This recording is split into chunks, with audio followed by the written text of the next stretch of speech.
जय श्री राधे। गयासुर एक बहुत बड़ा भक्त श्री हरि के थे। भक्ति इतना ज़्यादा किए कि उनको बहुत वरदान मिल गया। एक वरदान गजब का वरदान था, जो अभी कॉमन बहुत लोगों के पास में उसका 5%, 2%, 1% है, कि जितने भी राक्षस, खासकर जो सबसे ज़्यादा आक्रामक राक्षस हुआ करते थे, उसको सीधे स्वर्गधाम भिजवा देते थे। स्वर्गलोक देवताओं में काफ़ी खलबली मची। सभी लोग पहुँचे श्रीहरि के पास में कि ये गयासुर का ये जो सबको डायरेक्ट भेज देते हैं स्वर्ग में, हम लोग क्या करेंगे? और जो सही लोग हैं वो क्या, कहाँ जाएंगे? उन्हीं को सजा देने के लिए श्रीहरि पृथ्वी पर आए और गयासुर को अपने पैरों से उनको दाबकर उनको प्राणांत किए। वो पत्थर आज भी 40 इंच का पैर उनका पूजा हम सभी सनातनी लोग करते हैं। श्रीहरि गयासुर को, राक्षस को मारे थे, पर वो दायां पैर से मारे थे। जैसा शास्त्रों में बताया गया। कहानियाँ कई हैं, पर एक कहानी जो मुझे ज़्यादा समझ में आया है कि ये सही है, इसलिए यहाँ पितरों के शांति की बात की जाती है। क्योंकि गयासुर भी, जितने भी राक्षस हुआ करते थे, जो बहुत करीब हुआ करते थे गयासुर के, उसको डायरेक्ट स्वर्गलोक में भेज देते थे। तो आज मैं प्रार्थना करता हूँ श्रीहरि से, श्री विष्णु जी से, कि हमारे जितने श्रोता हैं, यदि उनके माता पिता नहीं हैं और जो पूर्वज नहीं हैं, श्रीहरि उनके आत्माओं को शांत करें, उन्हें मोक्ष दें। अगर उनको फिर जन्म देना भी है तो अच्छे कुल में जन्म दें, उनके पिछले पापों को ऐसा व्यवस्था श्रीहरि करें कि वो पाप भी उनको इसी जन्म में, उनको मृत आत्मा में उनको भोग लेना पड़े, ताकि अच्छे जन्म लें। क्योंकि उनके पास सब कुछ है। अगर ये भौतिक जीवन में अगर कुछ नहीं कर सके तो मरने के बाद भी एक चांस मिलता है कि अगर वहाँ जिस लोक में गए हैं वहाँ कुछ अच्छे कर्म करें तो बहुत चीज़ परावर्तित हो सकता है। देखिए, बहुत चीज़ देखने की बात है, नहीं अनुभव करने की बात है। किन्हीं को बिना बहुत ज़्यादा मेहनत का बहुत फल मिल जाते हैं। इसका मतलब है कहीं न कहीं कुछ तो फार्मूला है जो हमारे फार्मूला से टोटली भिन्न है। सब लोग बोलते हैं मेहनत करेंगे तो ये मिलेगा। अब पढ़ाई लिखाई पर एक मिनट छोड़ भी दें, पर किसी का बिजनेस की बात है, किसी का राजनीति की बात है, वो तो मिलता ही है। सब लोग नज़दीक से देखते हैं। तो दायां पैर से जब गयासुर को मारा गया, दायां पैर का सीधा मतलब है गो हेड, आगे बढ़िए। वो जो रुका हुआ पार्ट हमारे सनातनियों को कहीं न कहीं अनुभव करते हैं कि बहुत काम कर रहे हैं, आगे नहीं बढ़ पा रहे हैं, या कोई पैर मेरा खींच रहा है। क्योंकि मुझे जो जानकारी है, कि जो समझ पा रहे हैं कि दुनिया भर में अगर सब देवी देवताओं के मूर्तियों का पूजा हम लोग चरण से ही करते हैं, पर डायरेक्ट चरण का पूजा यहीं होता है गया जी में। तो चरण का पूजा करने का एक और मतलब है कि हमारे बाधाएं जो हम आगे बढ़ नहीं पा रहे हैं,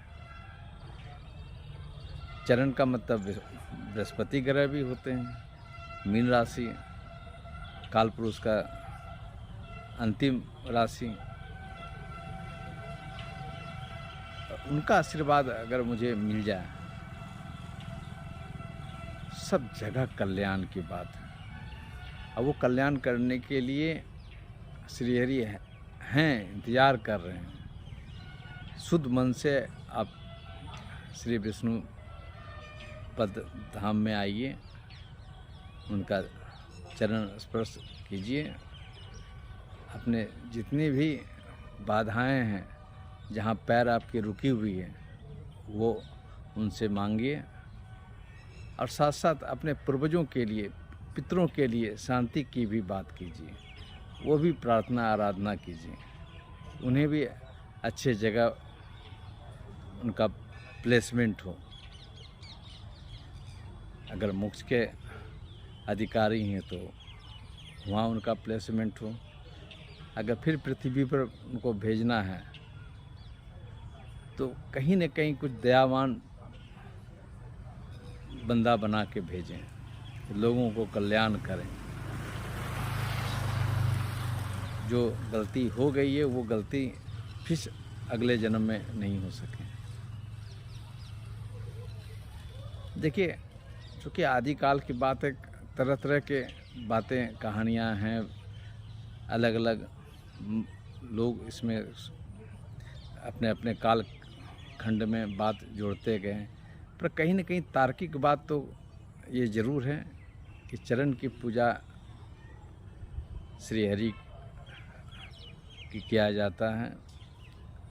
और ज्योतिष शास्त्र में 12वां स्थान सीधा मतलब निकालता, हम लोग निकालते हैं तो वह स्थान मोक्ष स्थान। तो ये डायरेक्ट ज्योतिष शास्त्र से भी ये सीधा मतलब है, इसलिए उनकी आराधना साधना करते हैं तो जीवन में आपको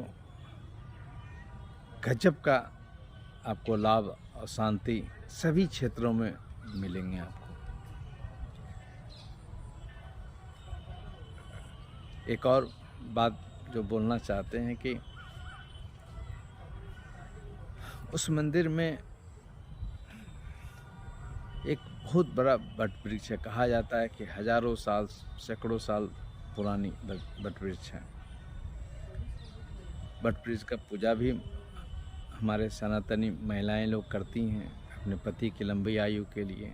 तो शनि में एक उसको हम जनरली, ठीक है, श्री हरि के चरण में हैं तो उनका आशीर्वाद तो है, उनको है ही है, पर हम उसको ग्रह गोचर से भी जोड़ते हैं, वो शनि से जुड़ा हुआ पेड़ है। शनि भी पुराना ओल्ड ज्योतिष शास्त्र में उसको हम आकलन करते हैं। तो बट वृक्ष में उसमें भी देखिएगा, अगर कभी गए होंगे तो फिर जाएंगे तो उनकी जड़ें आपस में काफ़ी लपटाया हुआ है। तो शनि का तो दूसरा जो चम्मच है वो राहु हैं, उस ढंग से जड़ें जो बड़े बड़े पुराने, यानी शनि या राहु उनका अगर फेरा लगाते हैं तो वो भी आपको शांति, शनि या राहु के शांति प्रदान करने में ज़बरदस्त सहायक होगा। तो जब भी आप जाएं, हम तो कहेंगे कि बहुत बड़े बड़े देवस्थल में हम लोग यात्रा करते हैं। ये देवस्थल सिर्फ पितरों के लिए नहीं, आपके ग्रह गोचर के 12वें भाव को सुधारने के लिए। 12वां भाग अगर मेरा सुधर गया, कुंडली का 12th हाउस, सबसे बाधक स्थान तो वही है, ठीक है, अष्टम भी है और भी कोई ग्रह नीच का है, तो 12वां स्थान तो वही वाला स्थान है। जेल, पुलिस, थाना, अस्पताल सब वही स्थान है।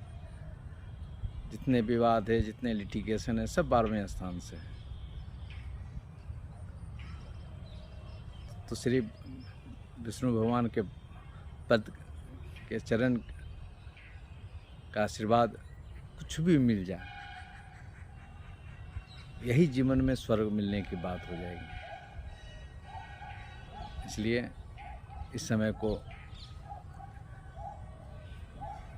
समझ के आप ज़रूर कहेंगे कि जब भी परेशानियां हो आएँ जीवन में, तो आप ज़रूर उनका चरण स्पर्श कीजिए, आशीर्वाद लीजिए। जय श्री राधे।